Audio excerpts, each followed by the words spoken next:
Okay, I think we'll go ahead and get started. Hi, I'm Glynis McClure, Farm and Ranch Management Analyst with Nebraska Extension and the Center for Ag Profitability at the University of Nebraska-Lincoln. Today is part of our weekly webinar series, typically live every Thursday at noon. Find the schedule of upcoming webinars as well as the archive of every recording on our center's website, cap.unl.edu. Welcome to today's webinar on managing family members on the farm.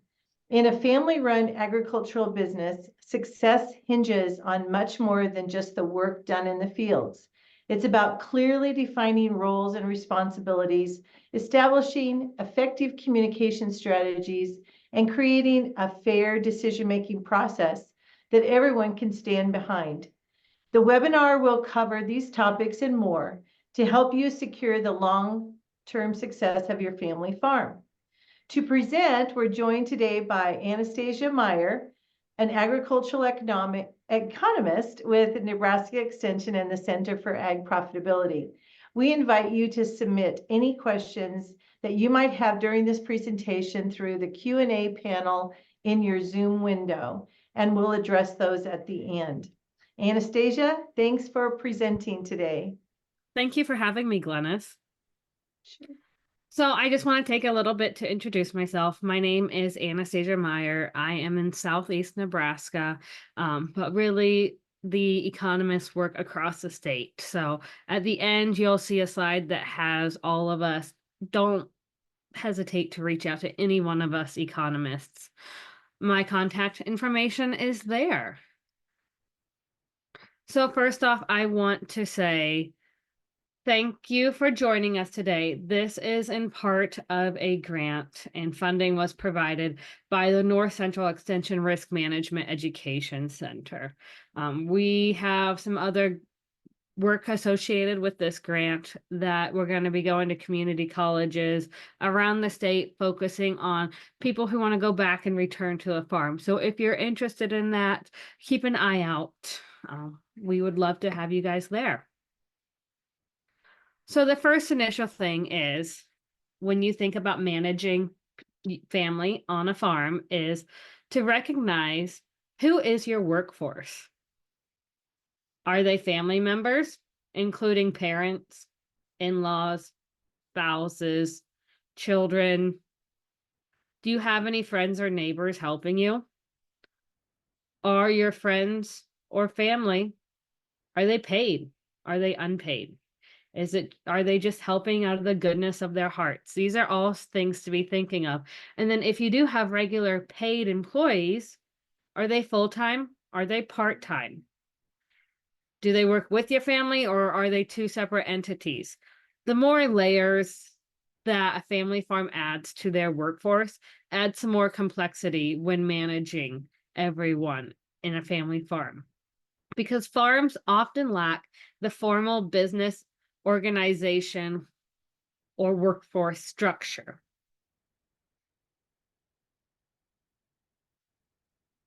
First, I'm sorry. This is important because you live with these people. This is your livelihood. Not only is working with family great, but it also can be really stressful. You can't fire your family. And oftentimes, when things are really heated, even more emotions tend to boil over and feelings tend to be hurt. And a typical business, if your feelings are hurt, you can go home. Maybe you could talk about it with a loved one and get those feelings off of your chest. However, in a family farm, you really don't have that option, because you're talking about maybe the same person that made you mad. So your go-to person is the one that is irritating you. So it's really a struggle and really a balancing act of managing your livelihood and with the people that you love, or it's your family. So before you decide on how to manage your family members on a farm, think about your goals. What are your family goals, business goals, and personal goals? Your personal goals could be, what are your hobbies? What do you want to prioritize? In your family, what are your family goals? Where do you see yourself in 10 years? In your business, where do you see yourself? Are all these goals the same? Are your short-term goals matching up with your long-term goals? Some things to be thinking of. And I do want to give you guys a moment. We're going to take about a minute for you guys to think and write down what your goals are. They can be as long or as detailed as you would like, but go ahead and take that minute to jot down what some of your goals are.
Great. That was a hard minute just to sit here. But now that you have some goals wrote down, can you identify what some of your short-term goals and your long-term goals are? Look at them. Evaluate if they align with each other. And does it align with your management style of your family farm? The reason why we want to write down our goals is it's easier to visualize and communicate those goals. So working with family is great, but it's stressful again because you can't fire your family. And when things are heated, it gets tough. There are a lot of challenges when it comes to working with families because these things intermingle. Your personal and business intermingle, family intermingle, all of them intermingle. But finding that balance point where that question mark is really beneficial to reach to. The challenges working together, growing together, changing together not only affect just one aspect of these three, but it affects everything.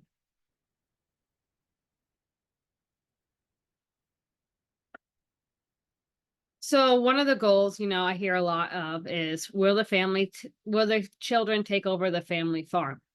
Is that your goal? Great, that's great.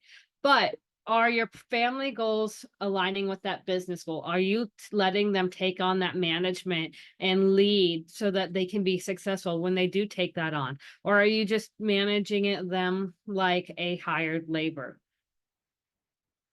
It's hard to differentiate goals sometimes among these two. So working with family, trust is really necessary. And when trust is evident in successful family businesses, there's a communication happens a lot more freely and openly. There's room to disagree. There's room to argue with each other and ask questions. You don't feel like there is an issue if you bring up something because that trust and relationship is there. When families have disagreements in a family farm, when that trust is eroded, it takes a really long time to build that relation back up to a point of trust. Working with family also means that most members of the same family are willing to work extremely hard and take on a lot of different roles and workloads to make sure that that family farm and company succeeds.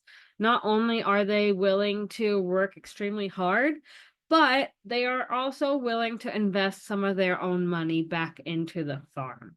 Oftentimes we say that farming is a lifestyle, and we tend to forget that farming is a business as well. But because it is that lifestyle, family members are more willing to work more hours than a typical job, as well as put in their own investment to grow it. But family issues can also impede progress. Rather than keeping an open mind, family may may just be fighting with each other, may be irritable with each other, and may not be willing to talk to another. And that unwillingness to talk can really impede progress, and cause a lot of disruption in a family farm. The first thing when establishing trust or rebuilding some of that trust that may have been lost is understanding where the family members are coming from. Understand where the in-laws, siblings, cousins, spouses, other family members are coming from. And when I talk about this, I really want to say, those parents, maybe the people who are now starting to transition, understand that it is it's hard for them to give up that control of, the management, the labor. It's hard to come to terms with the fact that maybe they are aging, and facing their mortality and giving up control comes hand in hand. So it's hard to do that. When you're talking about siblings, they have that emotional attachment to that family farm as well. Even if they aren't living there, even if they didn't stay back to farm, if the siblings are involved in the family farm, maybe they are in a trust or something, understand where they are coming from. Listen to each other. Try not to listen to react. If you have came to a personal in-person meeting with me, I do a scenario where I ask a question and I listen to respond. I really don't care what that other person was responding with, because I was just listening for when they stopped talking so that I could start talking and just automatically go into response mode. Try to tone that down and build that trust. Ask questions. Try not to ask a yes or no answer. Understand where the managers, owners, laborers, and trainees are coming from. And these managers, owners, and laborers, as well as trainees, might be members of those certain families. Understand, maybe they don't have that experience that you have, and it's really hard to think about what we all need to explain. Training people is hard, whether you are in an office, whether you are in a farming operation. Training somebody the way you them want to have them trained is difficult, and it takes time and it takes patience. So recognize where they're coming from. Are they coming from that more family position? Are they coming from the business position? It's okay to be both, but it's going to depend, how they're asking that question and why. Maybe it's on one spectrum or another.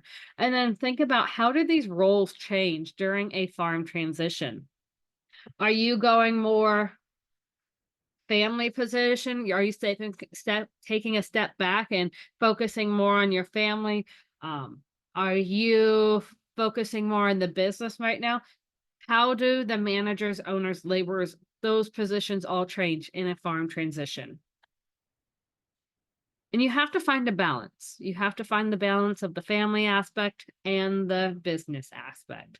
How you do that is different for every single farm, but you have to set clear expectations among one another. And when I say clear expectations, I hear a lot of times when farmers have a new hired hand on the farm, they're really frustrated because they just don't notice things that need to be done. They don't notice that maybe that fence was down when they drove by. They don't notice um that they needed to spray weeds, and then the farmer just drove by and they automatically picked it up. Well, is that an expectation that they need to be scanning everything?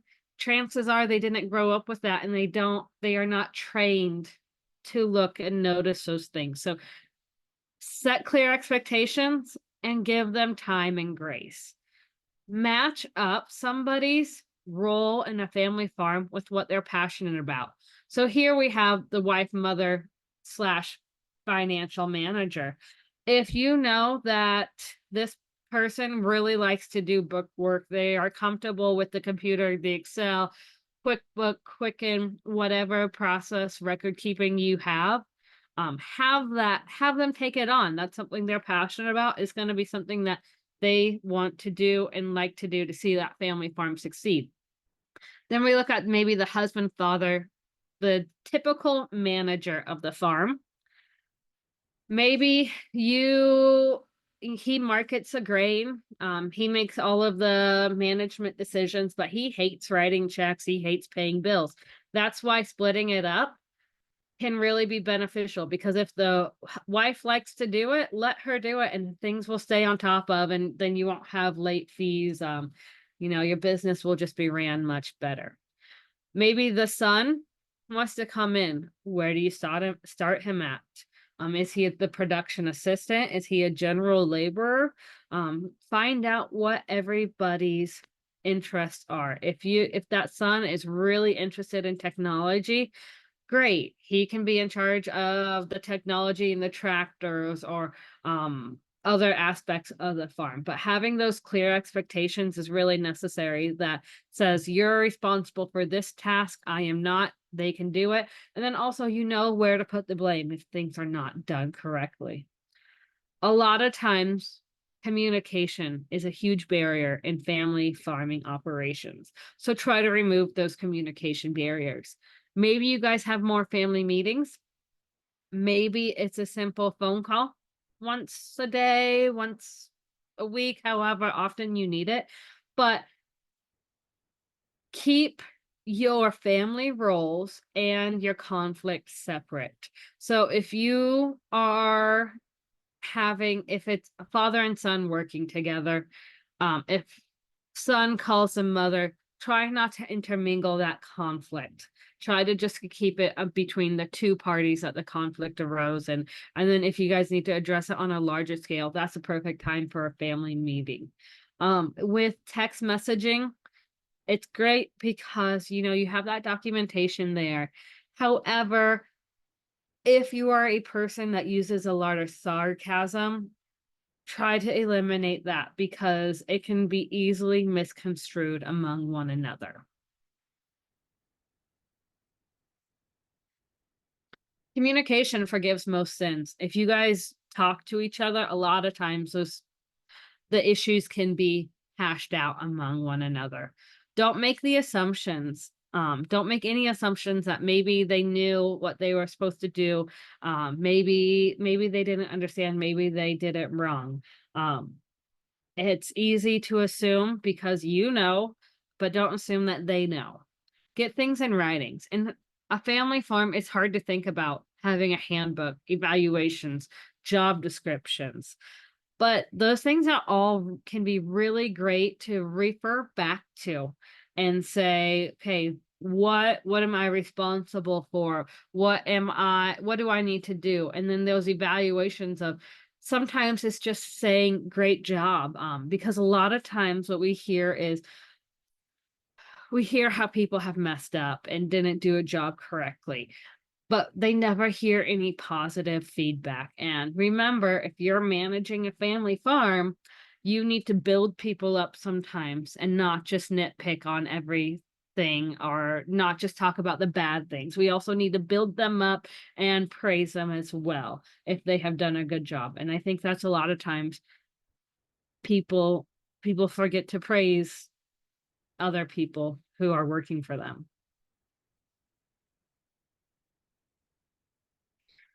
Your family farm is growing together. That's great. But finding a shared vision for the future is necessary for a family farm. Be sensitive to others' opinions and be sensitive to their difference in opinions. Family farms involve a lot of different people working one-on-one together. And it's a lot of people, maybe from different generations. So be sensitive to the difference in opinions. If one person's idea isn't what your opinion is, listen to them, talk out your opinion, talk out their opinion, and maybe find a mutual agreement. Don't have those side conversations. Don't call up your sister and complain about your dad, or any other family members. If you guys have a family business meeting, cut that side conversations out and only talk about business stuff in the business meetings. When you're mixing family and non-family workforce together, it's especially important to be fair, objective, and cohesive, because you shouldn't be playing any favoritism towards paid or non-paid members of the farm. Those family members should be paid, especially if you have non-family being paid. That unpaid labor is something that it's easy to build resentment for a family farm. And by paying somebody and treating them just like everybody else, it's the trust and the relationship among one another can really improve. So with that growing together, a lot of family farms are often multi-generations. Sometimes we see 30 different generations in a family farm. And it's important to realize that the values and priorities of each generation may not be the same. With that comes a lot of conflict. And sometimes it's checking in with yourself and saying, just because my values are a little bit different than their values, doesn't mean that my values are better than their values or their values are better than mine. We see a lot of conflict regarding, maybe the younger generation calls it quits earlier to go home. And if that's their if that is their value, you can't say that that value is less than your value of staying up and working until the job is done. Can that job wait? It kind of depends on the day and what the task is, but it is important to recognize that different generations have different values. And I do think that this is going to be a whole nother topic in the future. So watch for that. A lot of times what we see is there is a primary owner of the assets, and maybe that's the first generation, the grandpa. Maybe the second generation is the dad, and he is doing primarily most of the management, most of the labor, most of the work, but maybe he just doesn't own most of the land right now. And then the third generation is maybe that son who wants to come back and doesn't know quite where his roles fit because the dad doesn't have all of the management decisions yet. Grandpa's still involved in it. So where does he fit? Well, the question is, what does everyone's long-term visions and goals look like? Do they align? Does the grandpa want to see that family farm going on? Is he allowing those younger generations to make the management decisions when maybe all the stakes aren't so high because there is that older generation advising? So who makes the management decision? In this first graphic, we have one person making the decisions for all three of the boxes here. That sole one. And, maybe that's the grandpa telling everybody what to do. The next one is everybody making decisions, talking to each other, and coming up with one mutual goal, one mutual task? And the third option is, well, maybe there's multiple parties making decisions, but maybe one primarily is making decisions and one is starting to take on, but they're not making as much management decisions. Each one of these have their own place in a family farm. Depending on where your family farm is at and what the role is, maybe you have a little bit of everything of this in your farm. But it is important, if you want that younger generation to come to the farm, to allow them to make some of those management decisions. Part of that is, do you want to give up control? And that's probably a number one question that you need to ask yourself is, do you want to give up control? And how is that family member going to be compensated for their labor? If you have a paid employee, you can pay them in either cash or have assets given to them. A paid employee, you can maintain all of that control. On years that maybe cash is low, you can give them assets in their name instead. But that paid employee doesn't get to make any management decisions. You can also pay them in, letting them take a share of their responsibility. So with the management comes, they have a share in the decisions being made, they have a share in the expenses, and they have a share in the income that's coming back. So their income is going to be dependent on how good of decisions that they make. Again, these are both paid. Now I have the promise of one day here, and I really want to encourage people to not go about this unpaid labor with the promise of one day, because my promise of one day thought is a younger generation comes and works on the farm. He puts in or she puts in blood, sweat, and tears to this family farm, but never receive any kind of formal compensation for it, because it is the promise of one day this will all be theirs. And if you are making that promise of one day, you really need to go in and make sure that you have a succession plan that allows that promise of one day, and not just hope that it all works out. Because when those issues arrive later on with the succession planning, leads to great family conflict. So if you're having the promise of one day, have the plan in place that that will happen. At the end of the day, change is inevitable. There's different types of changes. There's a planned changes that you know are going to happen. You can account for them, you can plan for them, but there's also unexpected. Some examples are business growth. Maybe you had a lot of acres sold that you were previously renting, or maybe you got an addition of new acres. Those are all business growth changes. New generations coming onto the farm, technology, and then think of your inability to farm. So change can happen, unexpected incidents happen to people all the time, and maybe that means that you can't farm anymore. What's going to happen? Try to have some backup plans for different types of change is in the future. It's hard to always think about the what ifs. What if this happens? What if that happens? However, if you can have some vague ideas of what to do, your family farm will be better able to manage it.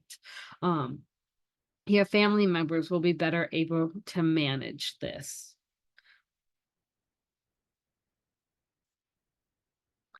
With change comes denial. And a lot of the denial is, if you ignore it, it'll go away. Sometimes it won't. There's also distortion with change. If only this happened, then we wouldn't be here. We hear that a lot. There's also delusion. We don't have anything to worry about. It will be fine. These are all defenses against change, and depending on your personality, you can either love change or hate change. Personally, I'm somebody who loves change, so I'm open to it. I like trying new things. But if you are against change, you know that I have to be willing to keep things status quo, not change everything. I understand that. And so the give and take, maybe you're willing to change a few things.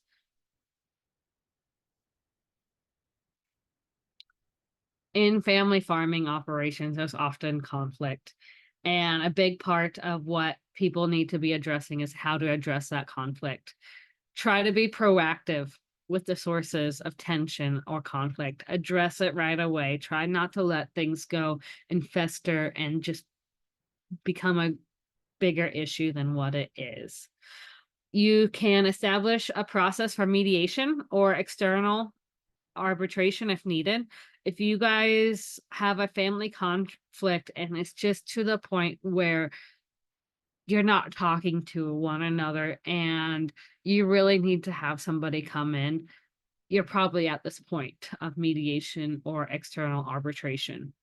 And try to keep your personal relationships intact despite a business disagreement. So if you guys are not agreeing in the business and the family farm, still try to keep that family communication relationship intact. Maybe it wasn't what it was prior, but maybe you guys still sit down and have a family meal at holidays or something. Just try to keep those relationships intact and start to try to build that relationship and trust back. So what are my tips for working with family members? Well, remember, everyone has different needs. Everyone has different expectations. Try to know what those needs are and try to communicate those needs. If you know that you have to leave for a ball game at 6 o'clock, you need to communicate that with everybody. If you know that there is a rainstorm coming or think that there's a rainstorm coming and you think the need is to stay and get everything accomplished, communicate that need. It might be repetitive and redundant because the other person might think the same thing, but you don't know that for sure. Don't make the assumption that they know it. Don't make the assumption that they have the same expectations as you do. Regardless of if they grew up on a farm, if they grew up on your farm, don't hold the expectations that they know what to do. Take the time to onboard them or train them. Train them what to look for, what to do, those different things regarding your farm. Because are your expectations the same as their expectations? You don't know, but ask and work together to find out. Be patient with the people who do not speak the language. So with this, be willing to talk to people about, if you're having a spouse do the book work that maybe had never done the book work, or maybe there is somebody who's widowed who's now taking on more management decisions than they have in the past. Be willing to talk through and speak the language to them, explain things to them. Oftentimes when we are asked, why are we doing this on the farm? Why are you doing that? Don't jump to the assumption that they're angry and they start questioning everything. Maybe they're just asking questions because they're simply curious and they want to know more. Why are you doing it? Don't jump to the assumption that it's asking in a negative way. Make sure that you write down your short-term and your long-term goals with your family and your farm. Sit down together, communicate what are those family goals for the family, what are the farming goals, where do you see yourself in the future? How are you working together to reach those goals? Also, use job descriptions. And I have on here, know who you're mad at. The job descriptions can really help people know what their expectations are. But it also helps to know who you're mad at and who you need to talk to. If you're mad at your sister because she did something, be mad at her. Don't be mad at everybody else. And address it with her. Don't talk about it with everything else. Know who you're mad at, address it with them, work together to find a solution, and communicate with each other. Communication needs to happen quite a bit, especially in a family farm. Is it daily? Most likely. Is it multiple times a day? Probably. You need to sit down. Maybe you have a once a week meeting that says these are our high priority tasks that needs to get done. But know that those things are going to change. Maybe a pivot gets stuck, or maybe a cow needs to be taken to the vet. Things happen all the time on the farm or ranch, and make sure that you guys are communicating what's going on, what needs to be done, if there's any conflicts with each other. So I think my managing family members on the farm can really come down to this. You got to manage things, manage tasks, but you have to lead people. There's different types of leadership styles that you can take on. You can have everybody decide all together. You can be pretty relaxed in leadership style, or you can be pretty authoritative. Depending on yourself and your family operation is probably going to look different from one farm or ranch to another. And so just know that you can manage things, but if you want people to succeed in your family farm or ranch, you have to be able to lead them and help them and grow. If you are at a point with your family farm or ranch that relations are really tough and you need help to work through them, Nebraska Negotiations is a mediation service that both parties, it's voluntary. You can go, you can try to work on finding a solution among the two parties to resolve that conflict. If you are interested in it, the website is down here. Don't hesitate to reach out to them, and don't be ashamed for mediation. A lot of times, People are ashamed to have to go to these, and don't think that you are alone. There's more parties that have used this or need it than you probably realize it. And it is a good source, even if it is just to talk about things and get things aired out. Maybe it's a simple solution, maybe it's not, but that resource is there for people to access. We do have a lot of, or not a lot, but we are spread out throughout the state.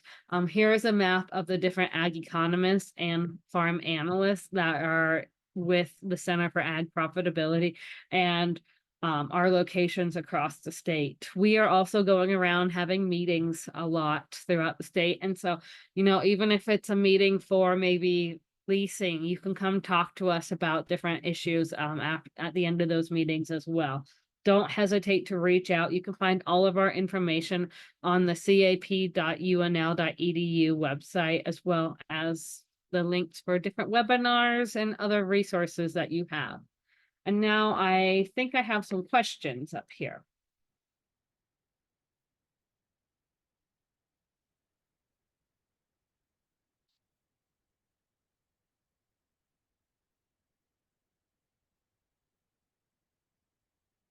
Yes, so Anastasia? Yep. So yeah, do you know about the charge for the mediation service, and who are those mediators?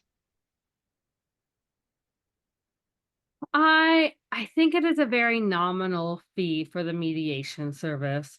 The mediators, I don't know who exactly they are. I know that folks go through they are trained as mediators, so it is something that, we'll take a look at, we'll see if we can find out anything on that, okay? Yep. And then another question was, with the management styles, how does this all apply to passing on assets? Well, I think how you manage your farm is going to be different on how you manage your succession plan and passing on the assets of the farm. Regarding if you give them management access and allow them to take on things slowly, you can manage the succession a little bit different. If you want to control all of that control at one time and you don't want to give up any control, there was a recent study done by Nebraska that said 75% of farmers don't want to give up control of their farm. And so if you are one of those, well, then your succession plan is probably going to be a little bit different than somebody who wants to bring in somebody and give up some control and let them make some management decisions. So depending on where you're at in your management style and how much control you want to have will make different choices on how you want to pass or start a succession plan. Okay, I just looked, the mediation service is $20 per hour for the time spent in the session. Fees may be waived in whole or in part, depending on financial hardship. And also we should mention that the Rural Response Hotline also provides some assistance. There's free clinics and workshops held across Nebraska, with estate planning, farm succession planning, that type of thing too. So you can always look up the Rural Response Hotline, which is a great resource here in Nebraska as well. Okay. Yep. So then we have another question here. It's, what is the best way to go about ending a lease with a family member? Well, my question to you is going to be, what kind of lease do you have? Do you have a written lease, or do you have a verbal or handshake lease agreement? And the reason I ask is because if you have a written or verbal lease, is going to be depending on different factors. If you have a written lease, however you end it is going to be written out in that lease. Is it, do you need to send a letter or not? If you have a handshake lease, you have a very important deadline coming up. September 1 is the deadline to terminate any handshake or verbal lease agreement. So if you are thinking about ending that lease with them, it needs to be in writing, received by September 1. So you have a very short timeline. Typically, we would recommend a certified mailing that you have to sign for. However, with the post office, I don't know if that's necessary, if that can be accomplished right now. So how you get that letters for them, It's not going to be the typical way that we recommend it to them. You could do a verbal lease termination. However, if it goes to court, it's going to be he said, she said situation, and it probably will not hold up. For a relationship management style of how to terminate it, you have to talk it through with them. If you're terminating a lease, I don't know how the relations are, and it doesn't matter, but it needs to be communicated with them that this lease is ending, and then be willing to communicate as to why, just to be able to have that conversation back and forth with them.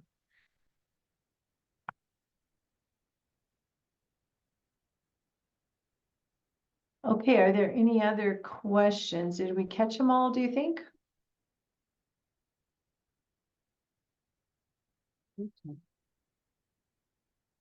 And you're looking at those, Anastasia, right? Yep. Okay. Yep, I think we're good. Okay, very good. All right. So I really appreciate all of your comments and work on this, Anastasia. Kind of in a situation ourselves where hopefully son and daughter-in-law will come back to our operation. So it's very, very timely in our case, I guess. So again, Anastasia provided her contact information. And so you can always let us know if you've got any follow-up questions regarding this topic. And as you said too, Anastasia, you'll be doing some more workshops related to this topic in the coming months. So always just pay attention to our cap.unl.edu website, as well as, again, a recording of this webinar will be posted soon. And then you can always register for upcoming webinars. So we also really appreciate any kind of feedback. There will be a brief evaluation that'll pop up when you exit the Zoom, and that tells us how things went for you today. And you can inform us, and let us know of your ideas about future webinars as well. So again, thank you for joining us, and please enjoy the day.